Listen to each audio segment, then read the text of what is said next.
Dans votre roman, dans Le Solitaire, Oui. vous commencez qu'à 35 ans, il est temps de se retirer de la course de la vie. Ce que ça veut dire, vous vous êtes retiré de la vie active? Pas du tout.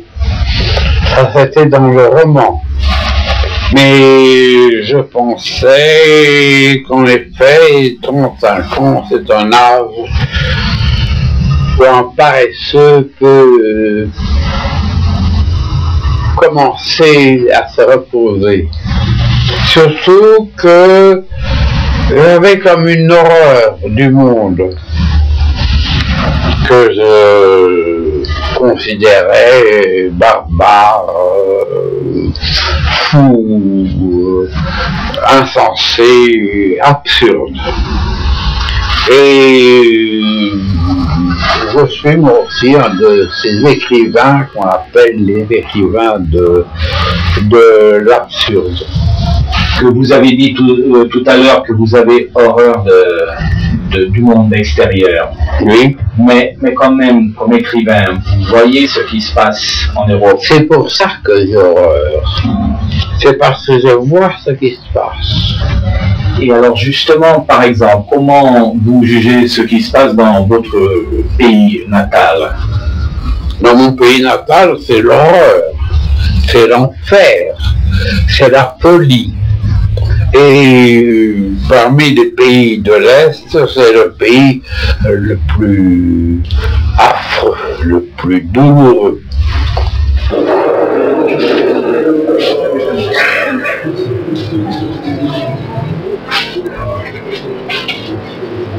Le fait de nommer d'abord les gens constitue non pas une protection radicale et absolue, mais un début de protection. Ça, on le sait depuis très longtemps.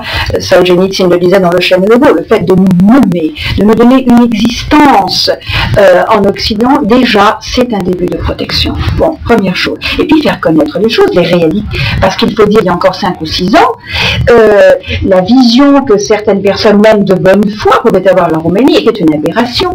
Quand on pense que la Roumanie était considérée par certains comme un pays indépendant des soviétiques, relativement libéral, etc., c'est une aberration. Il a fallu un certain temps pour enlever, enfin détruire cette image totalement fausse, et qui est une contre-vérité absolue. Enfin, je crois que maintenant, il n'a plus rien à prouver, tout le monde le sait. Il a fallu des années. Il a fallu des années. Comment vous jugez actuellement? Est-ce qu'il y a une résistance qui s'active? Parce que est-ce qu'il n'y a pas une abondance, les gens qui attendent plutôt et n'agissent pas? Écoutez, je ne crois pas.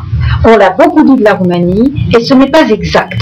Le problème, c'est que les différents mouvements de résistance ne sont pas coordonnés, c'est vrai. Ils n'ont pas le long entraînement qu'ont les Polonais. Ils n'ont pas le courage tragique qu'ont les Hongrois, bien sûr. Mais il y a, par exemple, vous avez tous entendu parler des mouvements de bras chauds, des mouvements ouvriers. En 77, il y a eu une grève énorme de mineurs dans la vallée du Giour. Plus de 30 000 mineurs en grève. Et vous savez ce qui s'est passé? Les meneurs ont été écrasés par des camions. Il y a eu des mouvements très importants d'étudiants en Moldavie. Il y a des intellectuels, il y a des personnes, bien sûr, des personnalités isolées, mais désormais célèbres, comme Doina Kornia, mais pas seulement elle. Il y avait eu en 77 le mouvement Goma. On avait appelé ça le mouvement Goma, autour de cet écrivain qui est Paul Goma, qui avait commencé tout simplement par écrire une lettre de soutien aux signataires de la charte 77, c'est-à-dire aux Tchèques. Il y a depuis le mois de juillet des attaques de prêtres, chez eux ou dans la rue, qui sont battus, passés à tabac. L'un est mort, l'un d'eux est mort, l'autre a eu sa fille violentée sous ses yeux. Et alors, bien sûr, les autorités officielles disent, je mets toutes les guillemets possibles, ce sont des tziganes qui se sont spécialisés dans le vol des prêtres. Mais ils n'ont pas d'argent sur eux. J'ai lu votre drame, le tueur s'engage. Il vous faisait penser à quelqu'un de ce régime. Vous tuez sans raison, mais je vous demande, justement parce qu'il n'y a pas de raison de tuer ou de ne pas tuer les gens, arrêtez-vous. Ça, on peut penser pour tous les dictateurs ou spécialement pour la Roumanie? Pour tous les dictateurs et même pour presque tous les hommes qui tuent ou qui ont envie de tuer. Ce qu'il faut réapprendre, et ce qui est difficile, c'est l'amitié et la fraternité. Justement, alors, en Europe, comment vous voyez les possibilités entre les Européens du central, comment ils pourraient peut-être travailler ensemble? Mais c'est comme je vous avais dit tout à l'heure, une confédération. J'ai été à une réunion présidée par le Otto de Habsbourg, où on discutait de la reconstitution d'une confédération qui engloberait la Hongrie, l'Autriche, la Tchécoslovaquie, la Roumanie, la Moldavie, la Valachie, qui sont les provinces roumaines qui n'ont jamais appartenu à la Hongrie et qui devraient faire un tour avec ça.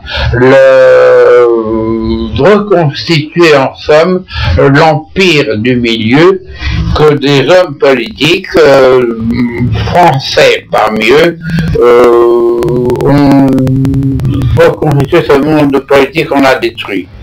On a, comme je disais, travaillé pour le roi de Prusse parce que les Français s'imaginaient que c'était l'Autriche qui continuait le long des siècles à combattre la France, alors que depuis déjà pas mal de temps, c'était la Prusse qui était l'ennemi. Et on a vu ce que la Prusse a pu donner et ce qu'elle a pu donner de mauvais, même dans les pays que je voudrais voir confédérés. Qu'est-ce que les intellectuels peuvent faire que c'est l'entente entre les deux peuples puisse réunifier? Parce que il semble que la Roumanie officielle essaye de semer tous ces causés pour que les Hongrois puissent récupérer. Absolument. Il y a, et ça on le sait, c'est la stratégie classique et officielle des tyrannies, une diversion nationaliste. Hein, et c'est-à-dire, la politique officielle de la Roumanie consiste en, comment dirais-je, l'exacerbation de vieilles haines ou rancœurs qui en fait n'existent plus réellement, n'ont plus de lieu d'être. Alors que, comme vous le dites très justement, parmi les intellectuels, parmi en tout cas ceux qui sont les signataires de la lettre des 7 au printemps dernier, ou bien d'autres, le problème hongrois n'est pas un problème. Je dirais c'est plutôt un modèle. Je sais que la Hongrie est presque une démocratie. On n'a pas inventé d'autres régimes. La démocratie n'est pas le régime idéal, mais il n'y a pas de régime idéal. Mais la démocratie est quand même le régime le moins mauvais. Je sais que les Hongrois sont à la pointe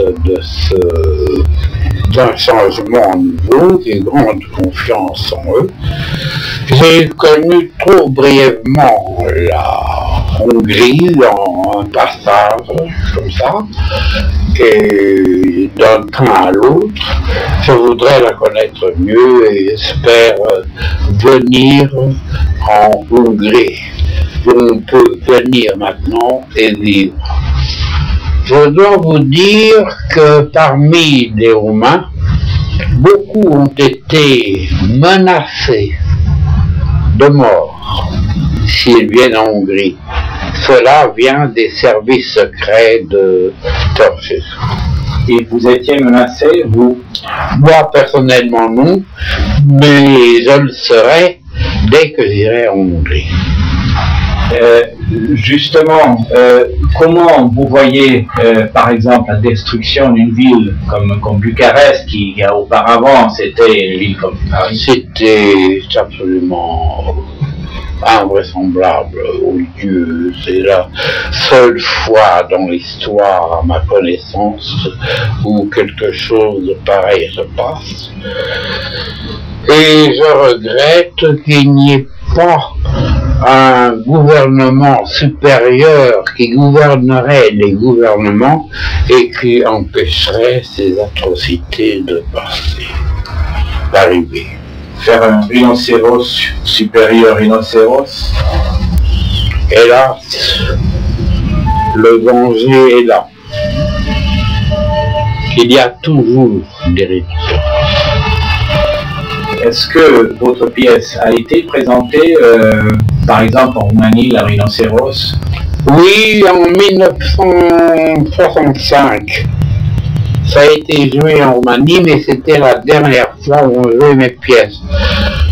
Ceausescu est allé en Chine, il a vu ce qui se passait là-bas, et il est devenu fou de révolution culturelle. Vous êtes de quel côté? Comment on peut vous situer? Nulle part, ou partout. Mais enfin, ni à gauche ni à droite. Qu'est-ce que c'est ça, ce mot, ce droit? Cette dichotomie, qu'est-ce que ça veut dire?